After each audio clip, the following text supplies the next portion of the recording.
Hello, everyone, and welcome back to Everyday Excellence. I'm your host, Todd Baldwin, and today we have Carnie Fryfogle, the owner and CEO of CR3 American Exteriors. Carnie, how are you doing today? I'm fantastic, Todd. I appreciate you guys having me on the show. Yeah, no, I was excited to visit with you after we had our little introduction call last week. So, Carney, tell me a little bit about CR3 American Exteriors, because I'm sure you could do a much better job introducing your company than I ever could. Well, I do it for a living, so my name's Carnie Fryfogle. I am the CEO and one of the founders and owners of CR3 American Exteriors, which is an emerging franchise concept in the roofing and exterior remodeling space. So it's a construction franchise, but much like a lot of people who fall in love or find an industry. I grew up in it. My grandfather, my great grandfather, my grandfather, and my father all built and developed houses and communities. So naturally, construction was just a part of my life as I was growing up as a young child.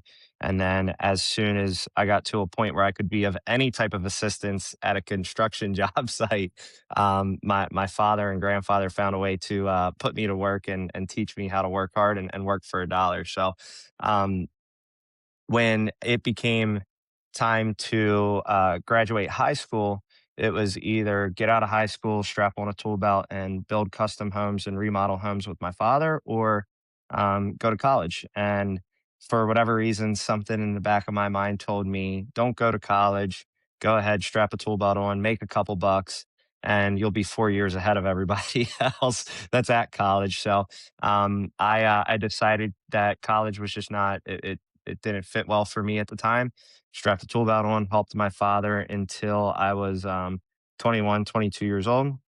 And then in the fall of 2017, I decided that I was going to step out onto my own and start a roofing and exterior company, which is now recognized as CR3 American Exteriors. So I founded the company in 2017 as a very young adult with $2,500 in my checking account. So um, basically nothing. And very quickly, through strategic relationships, I found a partner along the way, and just understanding some core fundamental principles about building a business, because I've never built a business before, so this was my first pass. So there was a lot that I didn't know, but fortunately I recognized one key thing very quickly, which is I don't know what I don't know, yeah, I don't know what I don't know.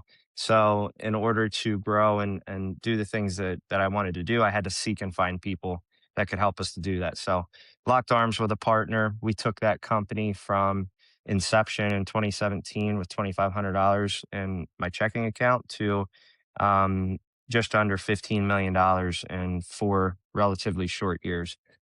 Through that, we learned a lot, we failed a Awesome. lot. We learned a lot, we failed a lot, and then we reached another pivotal moment in the business where we had done some things right. We had a lot of interest in the brand, where private equity was seeking to acquire us. Um, and as a 26, 27-year old young adult, or yeah, I'd say a young adult, that's intriguing and it sounds exciting. However, what am I going to do? Go start another business, go work for somebody. So I knew that the money at the time was not going to be enough for me to sail off into the sunset. So we decided that in the summer of 2022 that exiting was not on the cards for us. So but what we did recognize is that private equity was entering our space. Consolidation was a very real thing that was about to take place in the roofing and exterior industry. So we did ultimately decide that we had to have a model shift. So we transitioned from just a singular corporate model and corporate owned entity to focusing on franchising in the summer of 2022. In the spring of 2023, we brought on our first franchised location. So, a location that me and my partner did not own. It was a true franchise location. And then, as I talked to you in the very beginning of the year in 2026, we now have 51 territories awarded, with about 50% that are developed and either about to generate or currently generating revenues, and looking to open and have awarded well over 100 locations by the end of the year. So That's the Cliff Notes version of myself and CR3 American Exteriors. That's an awesome story, man. There's a lot in there to unpack, Carney. So I love that as soon as you rolled up to make a hand, your grandfather and your dad put you to work out in the reminds me of growing up. My dad was always in the print business, always had a print shop and um before he got into marketing. But man, I was always working at a young age too. And I love the $2,500 in my checking account. You may have been just too young to know any better, but I always say everybody wants to be an entrepreneur until it's that moment of truth when it's time to jump off the cliff, right? Well, I would say you definitely jumped. So pull into Well, the world of owning your own business. it's funny you mention that because honestly, one of my what I thought was one of my strengths very early on with growing the organization was as a 21, 22-year-old young adult, like I didn't have a whole lot. I wasn't worried about a big mortgage and two or three Sure. car payments. I didn't have any children. I didn't have a wife at the time. So um I didn't have anything keeping me back. And I felt that that was one of the advantages that I had is, well, if this doesn't work out, I can always just go get a job. Yeah, I think that's the biggest reason why entrepreneurs or people who want to start a business, they never take that jump because they've created a lifestyle, right? And they've got a certain amount of income guaranteed coming in through their job. They have a family, maybe they have a mortgage, they're married. It's hard. It's hard to take that leap of faith. When you're 21 years old, I can see it. Hey, what do I have to lose? Let's go for it. So Right, of course. that's awesome. And then just be able to execute at such a high level at such a short time. If you go back, let's just kind of look back at those our first years as a young 21, 22-year old starting this roofing business. Um, what's the moment back then when you knew, hey, this business was going to work? This is going to happen the way I thought it would, or not maybe how you thought it would, but hey, this is going to work. This is a real business now. Yeah, this is a really goofy answer, but like I don't know that you ever truly reach a point, especially when you're aggressively growing an organization where you're like, oh, this is sound and this is solid. One thing that I try to instill in my team is as we navigate continuing to grow and continuing to expand because we've never we've never really as an organization, whether it was 2017 or talking to you right now in the beginning of 2026, as an organization, we've never really been like stagnant. We've never been interested in just like over monetizing the business where we're just trying to squeeze out profitability from the organization versus excelling and growing and reinvesting in the org. So we've constantly just kind of and I would say it's by design. We've constantly put ourselves in a state of struggle because we've been trying to grow so aggressive that I don't know that I'm still in a stage where I'm telling myself this is going to work out the way that I want it to because every day is a new challenge. Every time that we open a new location, bring in a new employee, sell one more project than we sold last year, like we're constantly in a state of not knowing and the unknown because it's new. Anytime you hire an additional employee, you bring in a new location, you sell an additional job, like those are uncharted territories for you as a business owner, for your team members, and you as an organization. So I would say there still hasn't been that aha moment where I'm like, this is all going to work out. I mean, obviously things are trending in a very positive direction, but we I think that me and my team have done a really good job of like we call it manufactured struggle, where we kind of purposely make ourselves struggle because we're so aggressive with our growth strategies. Now, it's very responsible growth. We don't owe anybody any money, like we're using our own working capital, but we're constantly putting ourselves in a manufactured state of struggle because we're trying to enhance, improve, and grow the organization at a very rapid pace. Sure. That makes sense, and awesome that you're able just to reinvest your own capital into the business. That can be a crippling thing over time, right? If it's not able to be serviced properly. So that's awesome too. You mentioned your team a couple of times. Um, they're Carney. So I'm just curious, when people say culture, right, it can sound a little fluffy, but what does culture mean at CR3 in real life?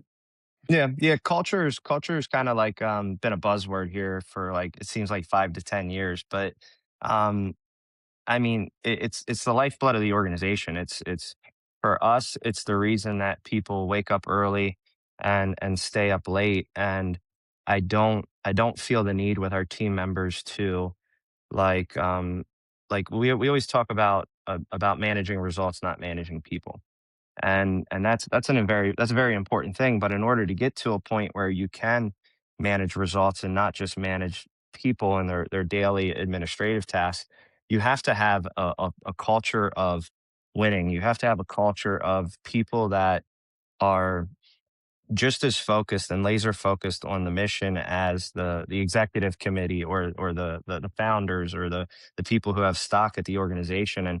And figuring out how to do that can be very difficult because that's actually the reason that we landed on franchising. Is we, to our own ignorance, when we were growing as a corporate model, we were hiring sales managers, territory managers, you name it, and we were paying what I would consider to be relatively large salaries. But we wanted these people to act like owners. Well, none of them had equity, none of them had stock at the organization, so it was very ignorant of me and my partner to think that these individuals were going to act like an owner. Now, once in a blue moon, you do get that employee that they don't have a vested interest at the organization, but they truly treat it like they are an owner. But those are so far and few between to find. So you have to create a culture where people they want to show up, they want to work, they feel like they have a strong purpose in it, and they're supporting this mission, regardless of whether they have a vested interest or not.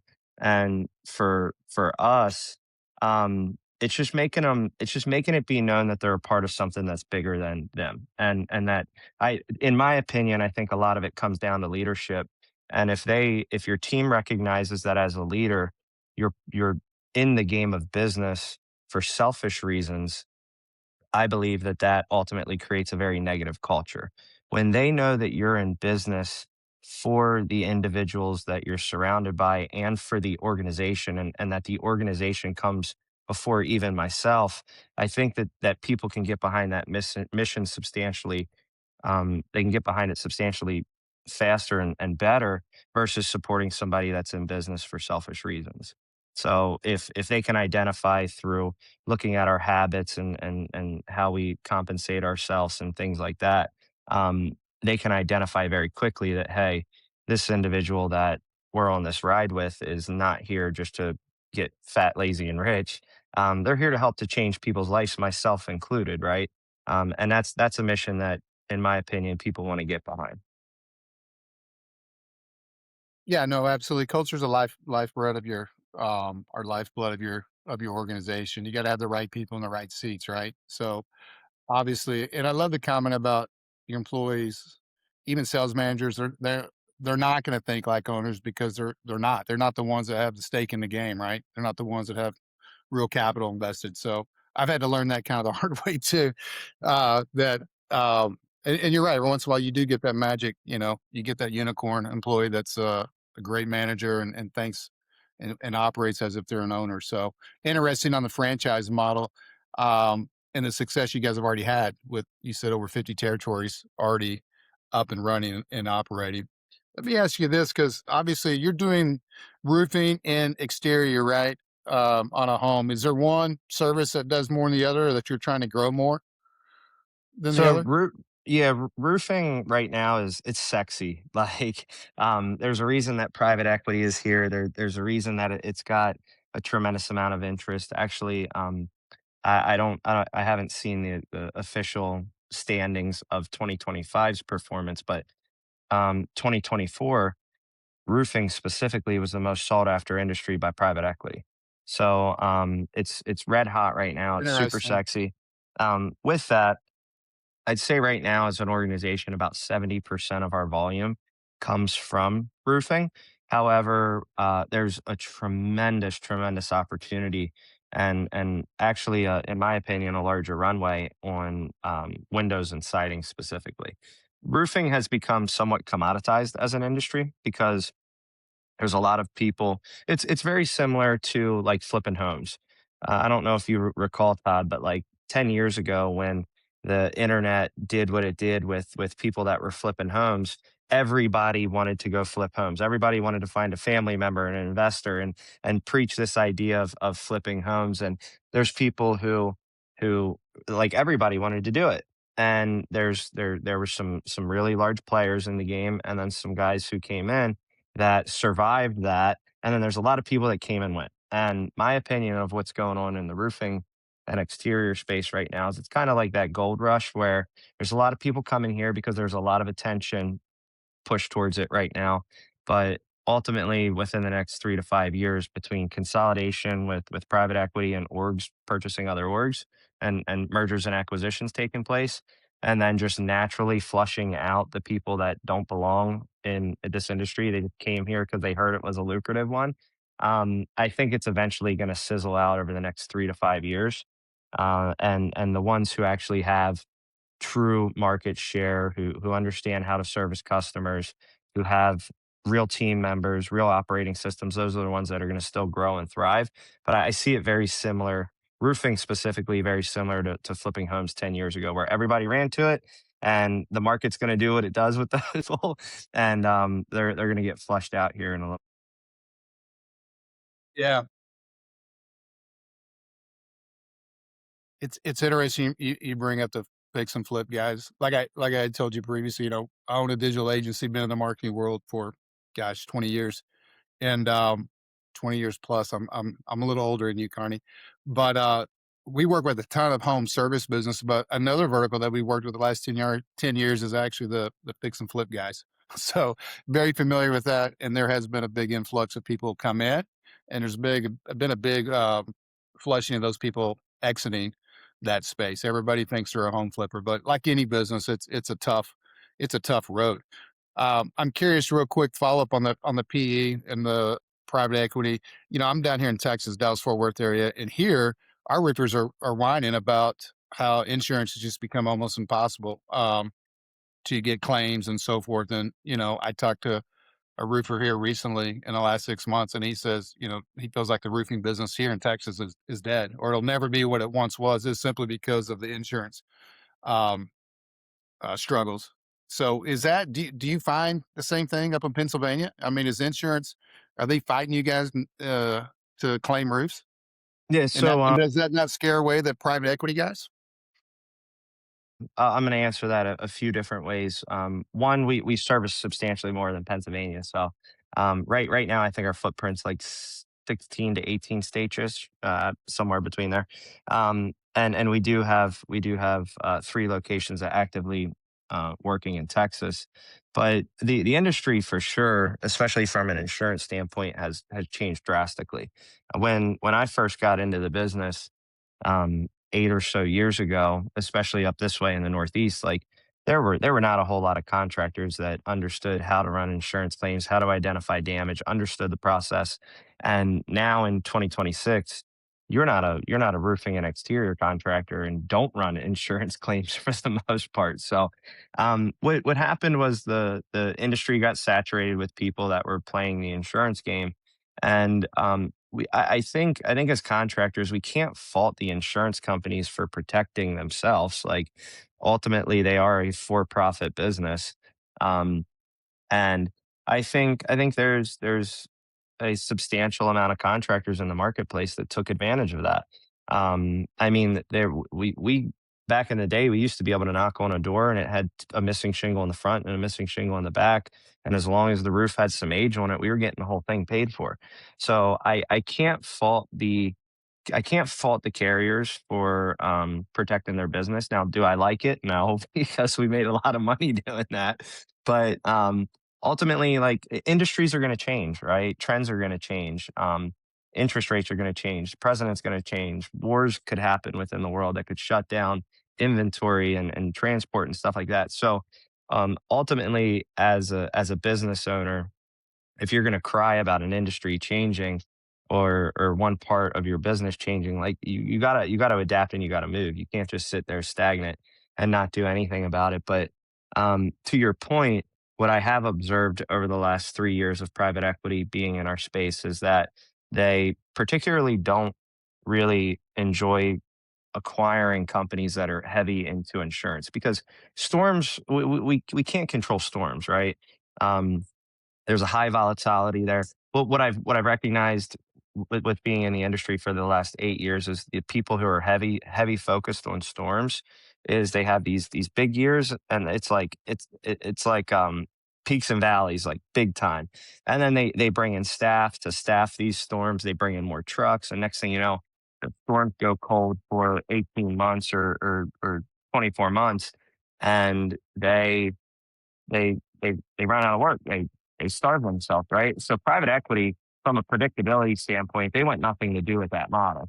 So heavy retail focused organizations are the ones that are really being sought after by private equity and are truly worth what private equity is paying those individuals because they have more predictability. They're looking at the amount of referrals that these people have, what their marketing spend is, because they want organizations that can withstand unforeseeable conditions. They want predictability. They don't want unpredictability. So insurance is it's an evolution in our industry. It used to be the thing, and it used to be a quick, easy way to make money, and it's changed. And as contractors, we have to evolve and adapt. Yeah, it adapt or and survive, or don't adapt and die, right? So, Right? Of course. um, I'd love to jump into yeah, I'd love to ask you a little bit questions about, your growth and in particular about marketing. I love talking to other different entrepreneurs about their marketing strategies. Obviously, that's what we do, but I still find it fascinating to hear what's working, what's not. So, um, because you guys have had this tremendous growth, right? You mentioned back in the day knocking on doors, but, when you look at your lead generation, right, where do your best leads come from today? Or let's say We're multi-pronged, multi-channel approach, Todd. We big on not putting all our eggs in one basket. But I mean, it's everything. It's everything from you got to have a digital footprint. It's 2026, so I I have a feeling I know what your organization does. So I hope you don't take offense to what's about to come out of my mouth. But I think that people are no. putting I think that people are putting a real they're putting digital on a pedestal, which digital is incredibly important. You need to have a web presence. You need to have a digital footprint because when people go to validate an organization or a service or a product, they're going to the internet. They're going to Google. A lot of people are chat GPT and using Gronk and AI and stuff like that to be able to search companies' credentials and their reviews and testimonials and stuff like that. So you have to have a digital footprint. You have to have a digital presence. You have to invest and be relevant in digital. That's my opinion. Now, where we really put a lot of our marketing dollars and focus a lot of our time is in trying to get to the consumer before they hit the digital landscape. The problem with our industry specifically and playing in like a digital marketing arena and that being your sole focus is we're competing against the largest lead aggregators in the world who are trying to get that data before we do so that they can resell it to us. We're competing against now private equity in our industry that have much deeper pockets than most local contractors, if not all the local contractors combined. And then Sure. you obviously have your local competition that's there. And then you also have your own manufacturers oftentimes are trying to compete for that business as well so that they can show value and then either sell or give you those leads as well. So it's very saturated, the digital marketing landscape is, which once again, that's not me saying that we don't invest the money there and that we don't prioritize digital. But one of our big focuses is trying to get to people before they hit the digital landscape and they get bombarded with all of these different options. If you Google roofing or exterior contractor near me, you're going to see just dozens of options that get dropped right into your lap, whether it's LSA, whether it's PPC, whether it's whoever's relevant from an organic perspective on Google. So one of the ways that we like to try and get to people is the old school stuff that people are afraid of. Nobody signs a franchise agreement and wants to hear that the most lucrative and highest return on ad spend or marketing is knocking on the door. But the hard reality of it is canvassing is still incredibly effective. Um, digital mail is very effective. It's the one piece of advertising that's truly tangible. Digital's not tangible, billboards aren't tangible, radio's not tangible, OTT is not tangible, commercials are not tangible. So you have to look at it and you have to throw it away or you have to keep it and call us, right? Investing in things Yeah. like we right You talking now. about direct mail? Yeah, yeah, love direct mail. Um, one of our other primary lead sources is we have our own call center at CR3 where right now we have 10 people on staff at the call center, which allows us to do outreach. So if a storm were to hit, we can essentially digitally door knock and solicit our services and get to those people far more effectively than sending canvassers out. So it's a real. I mean, we're doing email marketing. We're doing all of the things that you should be doing. It's just certain levers are being pushed a little bit more than others because one of our big focuses, Todd, Sure. is to get to that customer before they hit the digital landscape. Because once they hit the digital landscape, um, it's very hard to control that outcome. Um, so that's just our perspective on marketing. But multi-prong approach, everything is important. But as a business owner, you have to identify where you're seeing the returns that you need. Spend more there and spend less on the other channels if one's not working.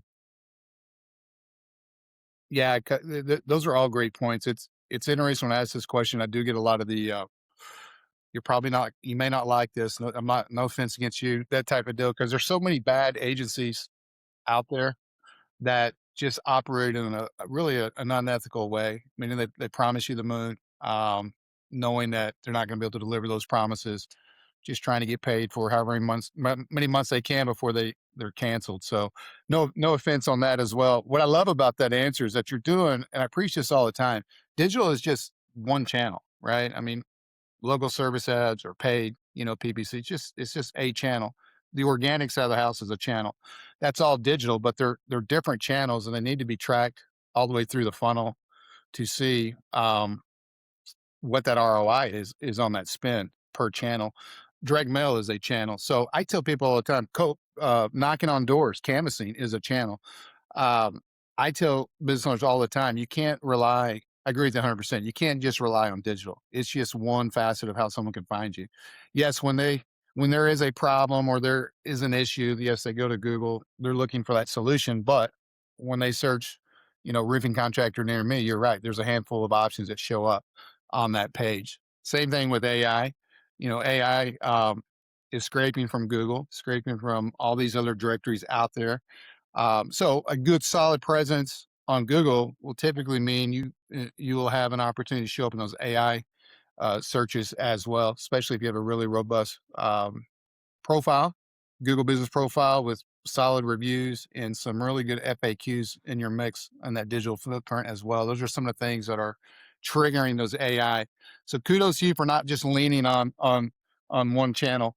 One If you had to thing say a pain point, oh yeah, go ahead. Yeah, one thing I want to add to that I think you'll find interesting because I know it's one of the things that I enjoy about our industry and our business specifically is what we've identified here through doing this with multiple locations, multiple geographical locations, is we've identified that different channels show up and work better in different seasons.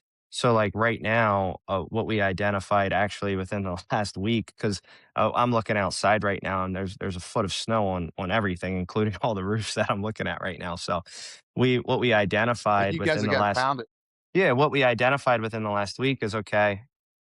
Our teams in certain geographical areas they want and they need leads, and one of our big drivers is, like I mentioned, the call center that we have. Well, the call center is very ineffective right now in these colder climate regions that have snow because people are saying I don't know if my roof, I forget what my roof looks like. There's a foot of snow on it right now. And by the way, you Yeah. can't even send somebody out to do, we can't even send people out to do an inspection in a timely fashion.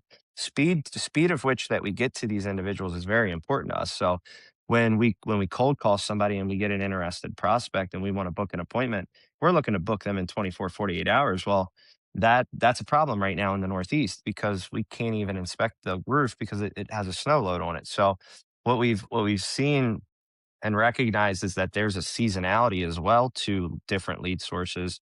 So, hey, back off on the call center, back off on some of the other stuff. Let's spend a little bit more money on the digital playing field because when people have a legitimate problem, they're going to be seeking a solution on digital, right? And then also, another big thing is so you have the geographical location and also the seasonality of those geographical locations as well. A call center, ridiculously effective in Texas. It's not as effective in certain parts of Florida. More or less, we believe that it has to do with the demographical makeup in that area in Florida. So it's testing and learning and doing more of what works and doing less of what doesn't, and then being willing to be flexible and look for behavioral trends, not just, hey, we ran this for 3 months and these were the results, but also look at it from a holistic view of, hey, during this time of the year, let's stop doing this because it's been ineffective the last 2 to 3 years. And let's do more of this, which has been more effective this time of year. Yeah, no, I would agree. My experience is that you guys are doing obviously with the growth, you're doing a lot of things, what I believe just in this industry the right way. It reminds me, we worked with the probably the biggest irrigation company, definitely in Texas, maybe the country, before they were bought up by a private equity company. But we worked with for 10 plus years. They went into the franchise model, but they knew their market, they knew their channels, but they were also on top of certain occurrences with weather and so forth. And meaning, if they would, if they knew it was going to rain, let's say in October in Texas, it rains a lot. If we had rain in the forecast for a good solid week, they would literally turn off all their sprinkler repair. Keyword. We would just pause all the pay. We wouldn't turn off. We just pause it, and then we go heavy on drainage because when do people call about drainage issues? Is Of when course. they're Yeah. tired of their yard flooding, right, and so forth. They're also huge on TV. So just all these different channels. They would even hit us up. They would get 2 or 3 weeks booked out, and they would just tell us pause our sprinkler ads right now because we're 3 weeks booked out. Clients are irritated. We can't get out there beforehand. But just being on top of it is the whole point, right? And knowing, hey, Of there's going course. to be times of the year that we need to be proactive. And we knew when those were coming because we worked on them for so long. We knew their seasonalities and so forth. But why would you keep running ads in a certain service if you can't even get to your clients for 3 weeks? And those Of and those are course. typically new clients reaching out too, right? So kudos to you, man. A couple of quick questions um, that I'm hoping would be just some good takeaways for maybe someone's thinking about getting into this business. Um, it's and also for the homeowner because I didn't touch on that. But if you could just say one thing you could tell a homeowner to look for when choosing a roofer, what would it be? Um, yeah, there's so many different options out there, right? And what it would be is, I think this is a pretty obvious one, which is take a look at the reviews and read the reviews and recognize that, like, every contractor that's done any substantial volume is going to have negative reviews. So um, look at the reviews, look at the volume and the frequency of which those reviews occur, because that's incredibly important. Are all these reviews old? Are a lot of them newer? How many 5 star versus 1 star? Because I always use the analogy of, like, if we want to sit down and watch a movie or I want to take my wife out to dinner, I'm looking for a place that has very high volume of reviews, or a movie that has a very high volume of reviews with a solid rating. I'm not looking to go shop at a I'm not looking to go eat dinner unless it's the grand opening at a place that has 25 5-star reviews. Like, I'm going somewhere that has 3,000 reviews of an average of 4.8 because enough people it's been tried and true, right? The success and the positive experience is incredibly important. And the other thing is, what has that what is that sales process that you went through, whether they want to identify that it was a sales process or not as a consumer, but ultimately they're going through a sales process and a sales cycle. What has that looked and what has that felt like? Because that's gonna show kind of the tempo of the transaction. What I've identified over the years is a lot of people put a huge emphasis on the sales cycle, but then after they close the project, the communication slows. After they build and they collect their money, the communication stops. One of the biggest things for us is that customer experience. That's incredibly important, and trying to figure out as a customer how to identify, hey, who's going to be worth the money if all that contractor does is show up and give you a new roof or give you new siding or give you new windows. Well, you got what you paid for. You deserved to get a new roof, you deserve to get new siding, you deserve to get new windows because you paid 15 or 20 grand for it. So who's that person that is going to give you a phenomenal experience based on what your intuition's telling you today? And then also, who is going to be there in your opinion? And as a consumer, you got to make this judgment call. Who's going to be there long term if you need something? And I believe that the reviews and the company's reputation is going to identify that. But as a consumer, it's hard because there's so many different options out there, and there's a lot of really good contractors out there, Sure. and there's a lot of people who have hundreds and hundreds and hundreds of reviews. So trying to identify the right option is it's not a one size fits all. The right person to work for you, Todd, and the right person to work for me could be totally different because we may have different unique needs. But as a consumer, just make sure that whoever the individual that you're dealing with, the organization that you're dealing with, that they fill those buckets that are important to you. And then ultimately, you got to make a judgment call on who you feel is gonna deliver the best results. Yeah, I agree with all that. Do your homework, right? Do your research, and talk to a couple of them. Is what is kind of how I roll. I like how you said too. Hey, everybody does is going to have a bad review. It's okay to have a bad review. There's crazy people out there for starters that leave reviews, so for no other reason but to leave a bad review. But uh, are you guys are you guys following up on your bad reviews? Meaning, are you leaving a owner response on your profile? Yeah, yeah, yeah. I mean, Because it's part of Google will our let you go on there. yeah, it's part of our operations manual. And like as a consumer, like if I show up and I look at somebody's Google business profile and they have 255-star reviews and zero negative reviews, that's cool. But and whether it's 100% legit or not, who knows? But my perception is like, are these all legitimate? Are these all real? And then also, Yeah, has this company ever truly faced adversity? Has this company ever truly had a negative experience that they had to navigate and learn how to deal with a difficult circumstance? Now, maybe they've done an incredible job, and that's why they flipped people from a 1 star to a 5 star. But anytime I don't see any negative reviews, as much as people hate to see a negative review come through, if as a consumer, if I don't see it, I start to ask some questions because we're all human. Like no business is perfect, no human is yeah, perfect. So and not of all of us are going to see eye to eye. Your expectations and my expectations on a product or a service could be two totally different things. And what is par for the course for one organization and par for another is two totally different things as well. So um, there's people who you could do a phenomenal job for, but they could get irritated because they find out that their next door neighbor paid a fraction of the price and they paid $5,000 less. So they're going to leave you a negative review and say, I give them 2 stars. They did a great job, but they were way too expensive. There's always going to be yeah. something You for yeah. certain select people to complain about. There's always something. Absolutely. About 10 years ago, I was in this. I was in this. Went to this uh, presentation. It's called "Love Your Haters." At the time, I didn't really know what that was about, but what it was about was why it's important as a business owner to respond to your negative reviews. Hence, love your haters, and how really the psychology of it's okay to get a bad review, but it's okay not to have an owner response. So their whole the whole process or the whole thought process is the public does actually give you the benefit of the doubt. We all know there's people are going to leave a bad review almost every time. But what it does is when that business owner doesn't get in a a pissing match with the bad review, but just simply states their case, right?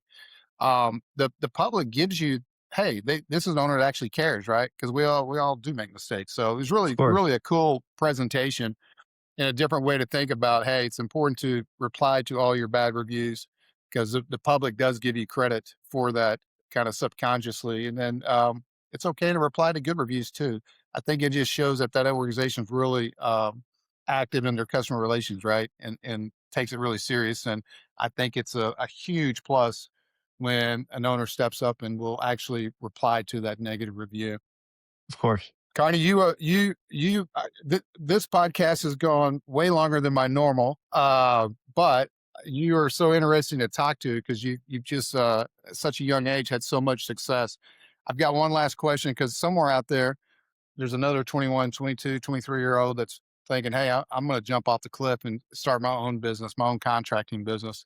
And I know it's hard to say one thing, but if there's anything, one or two things that you could tell that young contractor in starting his journey, right? Um, what would it be in order to, hey, have success and make this thing work? Yeah, yeah, it would be 2 things. So, the first thing would be, aggressive patience. So, just get used to the fact of things not I moving as like fast that. as you want, just get used to the fact of things not moving as fast as you want them to move, but you have to be aggressive. You have to be incredibly aggressive. The world changes, technology changes, consumer purchasing habits change, your team changes, you have to move with a very high amount of aggression, but you have also at the same exact time have to exercise patience, knowing that this is a long game. When you're trying to build a business and build a real asset and build something that's scalable and build something that could be passed down for legacy from one decade to the next decade, that stuff takes a lot of time. It takes a lot of time to build something that is sustainable in the marketplace. It takes a long time for your consumers to know who you are and what you do. It takes a long time to create certain relationships with key vendors that help to elevate your business further than they are right now. So, um, just exercise aggressive patience. Understand that you have to move with a high level of urgency forever and always, but time is a part of the equation, and the time in your equation is going to look a little bit different from your buddy or your friend or somebody that you look up to. So, the time that it took me to get from where I am today to from when I started, that's going to look different for somebody else. They might be able to excel and move faster than me. They might move slightly slower, but at the end of the day, as long as you're exercising that aggressive patience, it will pay dividends as long as you have a commitment to get just 1% better every single day. You don't have to solve all the world's problems, but as long as you keep putting one foot in front of the other every single day, you'll be okay. And then the second thing I would tell that individual is if you are going to start your own business, you need to, and this is more important than the first one. You need to separate yourself from the organization, meaning that operating account that that business has is not yours. Think about it. Does any employee have direct access to pull 10 grand out of an account just because they want to, right? Like you are an employee of your own organization and you're just fortunate enough to have an interest and own stock at that organization. So you need to separate yourself from that operating account, have your own personal account and have your own checking account. And especially in the early days, this is critical. Give yourself a salary that is enough that you can pay for the necessities and no more.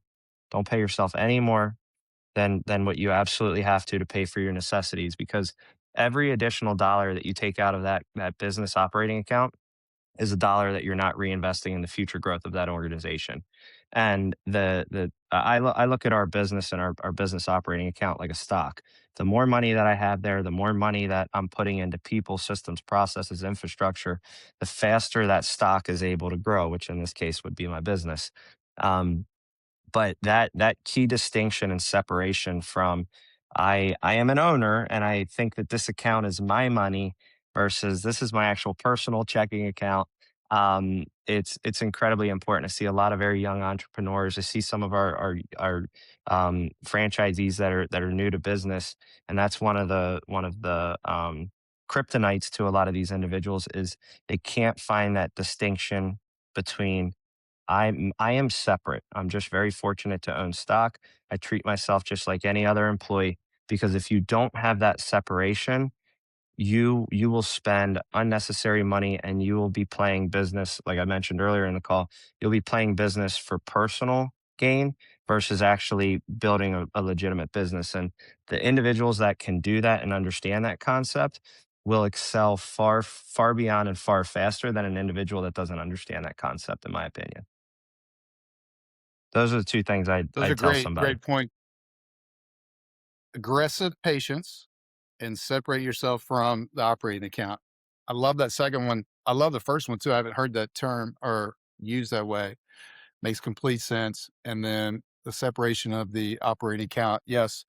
If you're a business owner and things are rock and rolling and the cash is building up, yeah, it can be tempting, right? Oh, I'll just take a little here, but next thing you know, you take a little there. And what about if things go a while, go sideways for 3 months, right? You gotta always have that war chest. So I love that, man. That's a great, great takeaway. I think it's a great One of way, the a great best place to ways end. To Todd, one of the best ways that a younger entrepreneur, younger in the sense of business, can protect themselves from that is, by simply finding a partner.